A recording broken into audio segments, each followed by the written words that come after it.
ये लो माँ जी आपका सामान। ये माँ जी आपके पैसे। अरे माँ जी आप कहाँ जा रहे हैं? बाकी के पैसे तो लेके जाइए। बाकी के पैसे?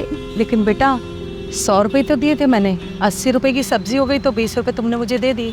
नहीं माँ जी, आपको कोई गलतफहमी हो रही है। आपने 200 का नोट दिया था। ये पकड़िए अपने 100 रुपये। मुझे याद है बेटा, मैंने सिर्फ 100 रुपये दिए थे।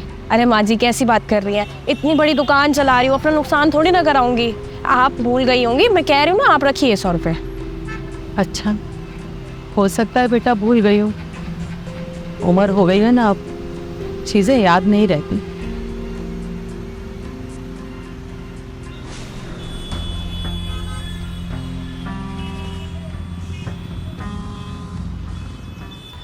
ये लीजिए माता जी, ये आपका सामान। 200 रुपये हो गए आपके।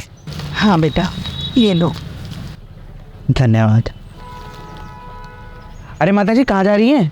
रुक जाइए, ये अपने पैसे तो लेके जाइए। पैसे? बेटा ये 200 रुपये का सामान है और मैंने 200 रुपये तुम्हें दिए, फिर पैसे कैसे? अरे नहीं, आपने मुझे 500 का नोट दिए, तभी तो बोल रहा हूँ बचे हुए 300 रुपये ले जाइए आप। नहीं बेटा, मैंने 200 रुपये दिए थे, मुझे याद है अच्छे से। अरे माँ जी कमाल की बात करती हैं, क्यों हमको पाप का भागीदारी बना रही हैं? किसी के हक की कमाई खाएंगे तो हमको पाप लगेगा। ये लीजिए आपके 300 रुपये। आजकल याददाश्त को क्या होता जा रहा है, हर चीज़ भूल जाती हूँ। 500 रुपये देकर खुद ही भूल गई। आप ही के, चिंता मत कीजिए, चले जाइए। ठीक है बेटा। ला छोटू, वो चीनी निकाल। अरे भैया। हाँ जी भैया बताइए क्या चाहिए? अरे भैया चाहिए तो मुझे चॉकलेट। पर भैया मुझे एक बात बताइए, आंटी ने आपको दिए तो 200 रुपये ही थे, लेकिन आपने क्यों बोला कि 500 रुपये दिए हैं? और कल भी मैंने देखा था वो आपके बगल में जो सब्जी वाली है उसने भी ऐसा ही किया था। यार भैया मेरे को कुछ समझ नहीं आ रहा, आप लोग कर क्या रहे हो? दरअसल भैया बात पता है क्या है, ये आंटी इसी मोहल्ले में रहती है और दिल की बहुत अच्छी हैं। हम इनके परिवार को पिछले 5-6 सालों से जानते हैं, लेकिन पिछले साल क्या हुआ कि इनके पति की किसी वजह से डेथ हो गई और इनके जो बच्चे थे वो विदेश में जाकर सेटल हो गए और इनको पूछते तक नहीं है। यहाँ तक कि जो अंकल की पेंशन भी आती है ना, किसी तरह से जुगाड़ लगाकर वो सब बच्चे ले जाते हैं, इनके लिए कुछ नहीं छोड़ते यहाँ पे। और कुछ दिनों से तो इनका गुजारा करना भी मुश्किल हो गया था। और तो और इनकी दिमागी हालत भी ठीक नहीं थी, हर कुछ समय बाद ये चीज़ें भूल जाती थी।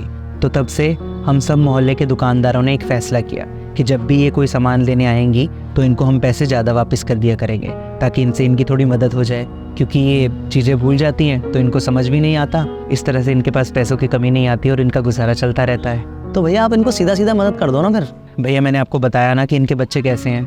वैसे भी आंटी बहुत खुददार है, सीधे सीधे मदद लेती तक नहीं है। और अगर हम सीधे सीधे इनकी मदद करेंगे भी ना, तो इनके बच्चे ऐसे हैं, उनको पता चलेगा कि इनके पास पैसे हैं तो वो इनसे ले जाएंगे। तो इसलिए इस तरह से हम इनको कभी कभी सामान ज़्यादा दे देते हैं, कभी कभी थोड़े बहुत पैसे ज़्यादा दे देते हैं। उससे इनको भी पता नहीं चलता कि इनके पास पैसे हैं और इनके बच्चों को भी पता नहीं चलता और इनकी मदद भी होती रहती है। तो भैया ऐसे तो आप लोगों का नुकसान होता रहेगा फिर। नहीं भैया, ऐसी कोई बात नहीं है। वो कहते हैं ना, जब कोई अच्छा काम करने जाते हैं तो भगवान भी साथ देता है। जब से हम दुकानदारों ने इनकी मदद करना शुरू किया है ना, आप मानेंगे नहीं, तब से हमारी गाहकी दोगुनी हो गई है। बहुत सारे ग्राहक आने लग गए हैं हमारे यहाँ पर। अब पता नहीं ये भगवान की माया है या क्या है। अरे वाह भैया, अगर आप जैसे लोग समाज में रहेंगे तो कभी किसी को परेशानी नहीं आएगी। ये तो बहुत अच्छा काम है। धन्यवाद भैया। अच्छा बताइए आप क्या लेंगे?